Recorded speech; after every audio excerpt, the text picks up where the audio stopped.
We installed some drive shaft upgrades along with some S1 built goodies, and we finally make some all-wheel drive full power rips in the 1.8 turbo Chevy Cruze. Let's go. Welcome back to the channel. If you're new, I'm Matt. We've got some parts trickling in to finish this all-wheel drive conversion. I know that we have got the rear wheel spinning. Technically it's all-wheel drive, but there's a handful of parts we need in order to make this all-wheel drive conversion successful, get those hard launches, not break things. A lot of this is being modeled after the Honda all-wheel drive crowd. What do I mean by that? Check this out. I'll show you a couple things we got in the mail. Okay, very important piece. Nice shipping by a company I got from off the good old eBay. Those we can just cut into it. Not sure where we managed to get all this foam from. Jeez, this is heavy. Man, I just keep adding weight, more and more weight to the car. Oh man, that rotates really nice. They weren't lying. They said this was a fresh unit, low miles. Well, if you don't know what you're looking at here, this is a viscous coupler out of a Toyota Freelander. I mean, this unit is crispy. Crispy. So we got what we need. Pow! All right, got another box in here by S1 Built. These are the remaining bits we need to adapt this Toyota Freelander viscous coupler into our drive shaft. Let's see how S1 Built packages all this stuff. Not sure what that's all about, but why not? Paper. All right. You're getting after the meat and potatoes of all this stuff. Perfect. Perfecto.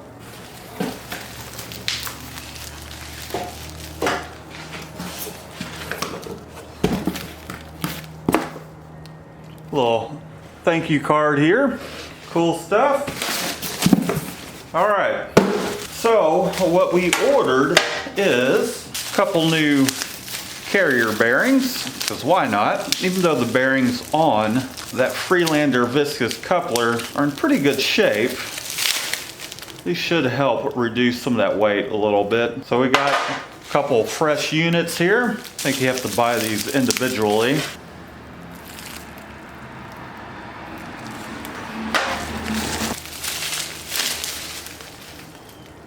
You know, I imagine the stock Toyota units are probably more stout, but wanted to give S1 Built a shot, support them a little bit. And in order to hang everything, got ourselves a couple straps. I believe these are 1/4 inch. These are some pretty stout straps. Supports, whatever you want to call it. You know, one thing we're missing out of this, I think would be a cool option, is bolts. Save me a trip to the hardware store, but we'll figure all that stuff out. Then, last but certainly not least, we got ourselves a couple Freelander to 1310 conversion units.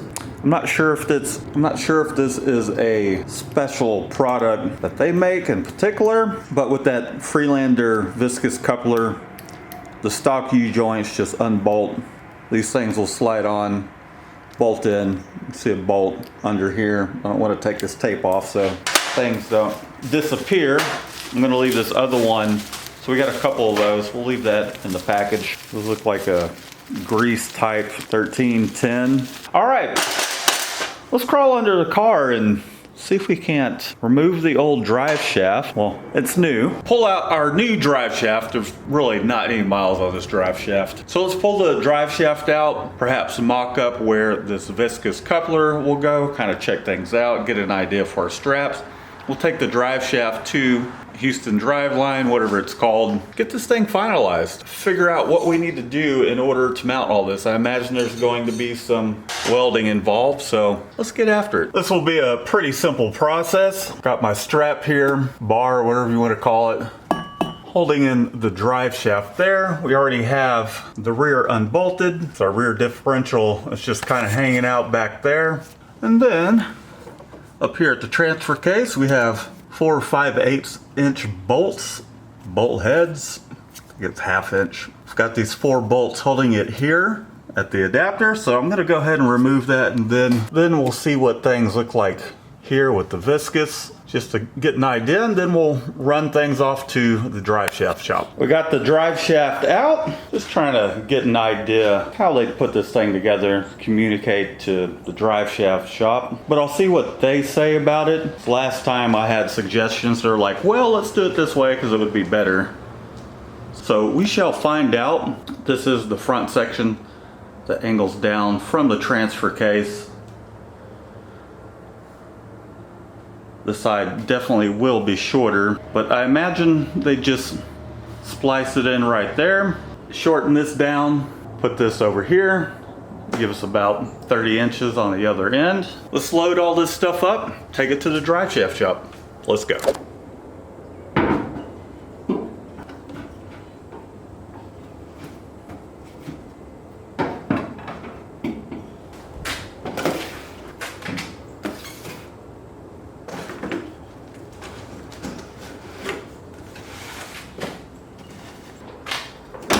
So you may have seen in the background a couple different cars. There was like a Honda, Toyota Corolla. My truck's been MIA because I'll post the photos here, but I got rear-ended taking my wife out to Dallas, Texas for her birthday present to go see MCR, My Chemical Romance.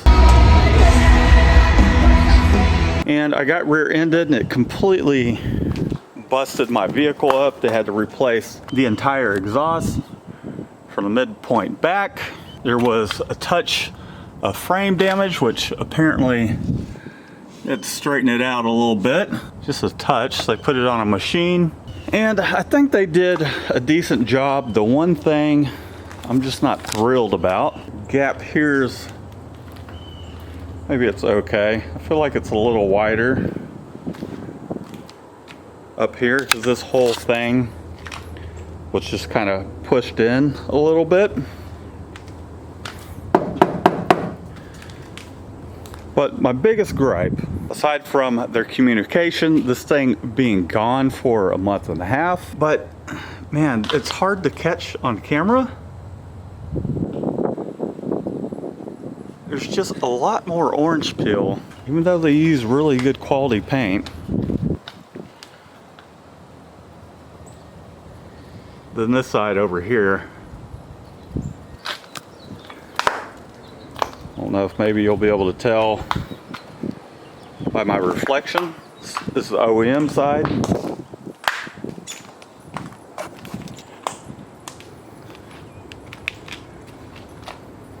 The repaired side.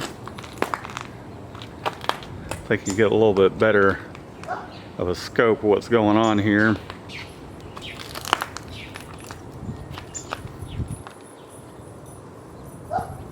The OEM.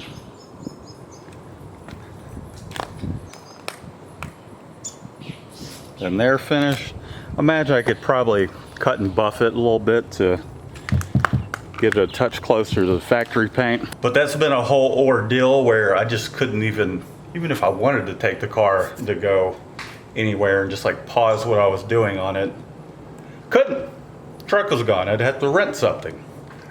Just a pain in the ass. You buy a truck so you can do this on the fly.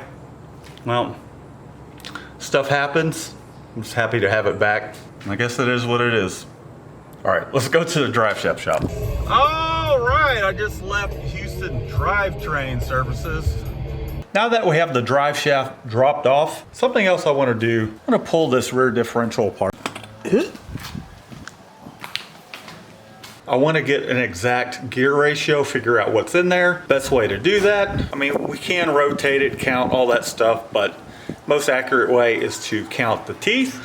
So let's crack into this thing. So let's crack this thing open.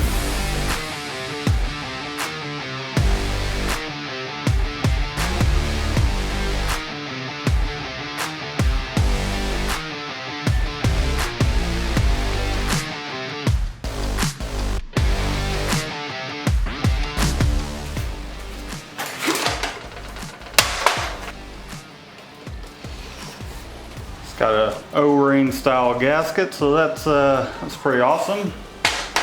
Our bearing race is just sitting here. And here is our cute little diff. Oh buddy. Huh.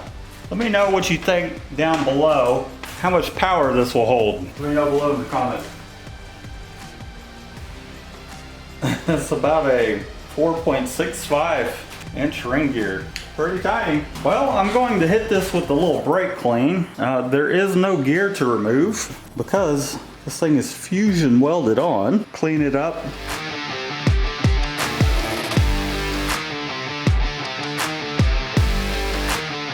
All right, let's slap this thing back together. Just gonna lube these gears up a little bit so they're not dry.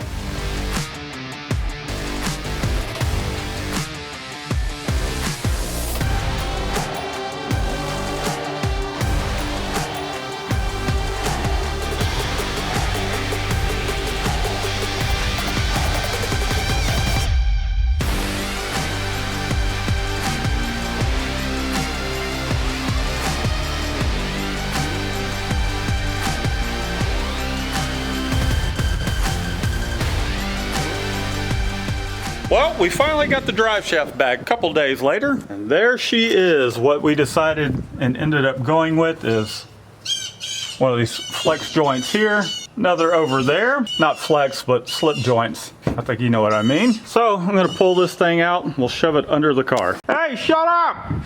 Well, I got the drive shaft apart in a few pieces.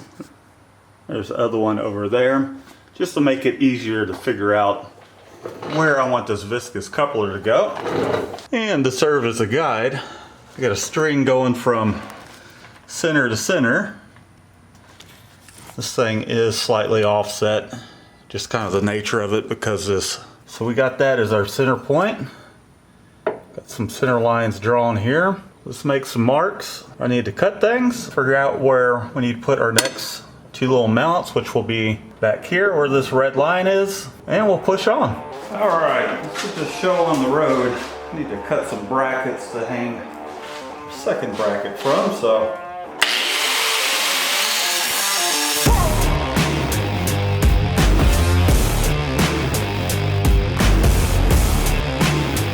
All right, we got a couple brackets made up for the other end of the viscous coupler. We got our sheet metal all cleaned up where it needs to go. We'll weld it up in the car and then we'll touch back. Hopefully you don't set anything on fire. I definitely took a look inside the car where these things are going, so we should be okay.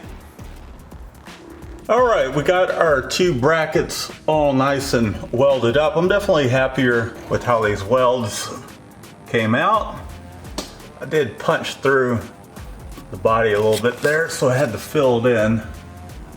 It's definitely not my strong suit, welding overhead, but we got it done. Got these straps all painted up, a little black paint, a little bit of paint on my mounts, made them the same color. All right, there we are. We got it all sorted, hung up nice and secure. Here's a shot from this side.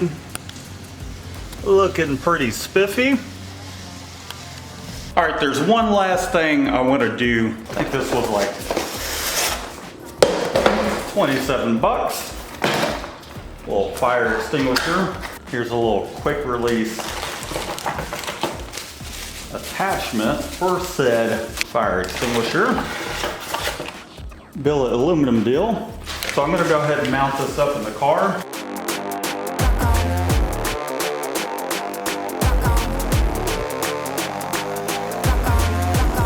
There we go, we got it all nice and installed, not too far from the seat. All we have to do is pull this, comes out, ready to put some fires out. I'm gonna pull the car out and take it for a little bit of a spin. Drive it down the road, see how it behaves. Let's go. All right, let's take this thing down the road. We'll see how it behaves. See if we get any binding. Seems okay so far.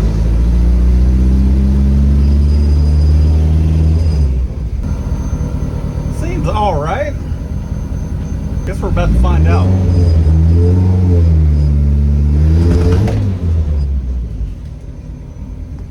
Oh, snap.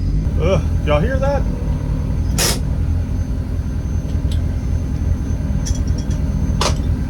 All right. Well, I'm gonna go put it on the lift just to check, because I did hear something knock. Then we'll test a little more. My drive shaft is really close to the body, so I don't want to tear that up.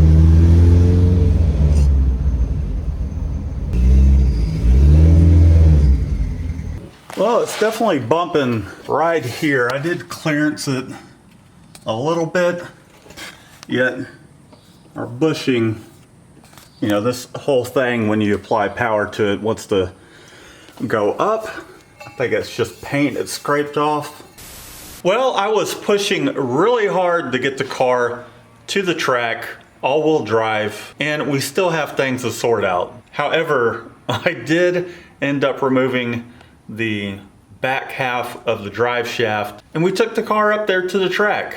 But like an idiot, I got everything loaded up, left the car keys in my pants, rented a trailer, traveled 2 hours, 15 minutes out to the track to not be able to do anything. Not a big deal though. Maybe there's a reason all that happened. Who knows? I was just gonna do it front wheel drive, see if we can't get that world record. But I can just take it as it was fun driving out there and being able to spend some time with my wife, just her and there. We did watch some people race, so if you did see the car out there at the track on her trailer, not doing anything, that's why. But there's always more tests and tunes. We'll work on getting everything right with this all-wheel drive system, and we'll go and have some fun with it.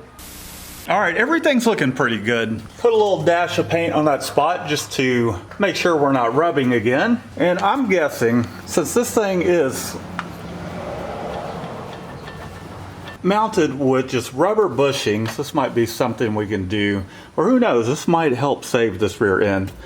So I don't really see anything crazy going on aside from that one spot. Now I do have that bearing touching that spot there, and it's kind of in a place where it's right next to this support beam right there. So what I'm going to do is I purchased some 3/4 inch by 120 wall DOM steel here to resolve our issue with our bushing right here being right against that little cross member. I made some spacers to kind of lower this thing down a little bit, put it a little bit more in line with our angle over there. So we'll see if that helps. It definitely got this a lot further away from that seam in the body, so that's a plus. So we'll pull the car out, take it for a little bit of testing, take it a little further down the road, do a wide open throttle rip, see how she does. How's that sound? Sounds like fun, doesn't it? Let's go. All right, let's take it for a little bit of a spin, see how it does. Gonna drive it around the neighborhood a little bit, just to get some temp in the motor. Don't feel anything crazy yet. Alright, let's take it out of the neighborhood and we'll do some little mini pulls. We got the engine temp up, so I think we're nice and warmed up.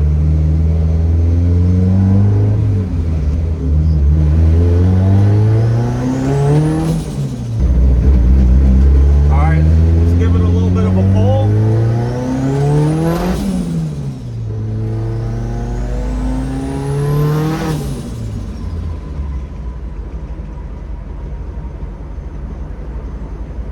Oh yeah. There we go.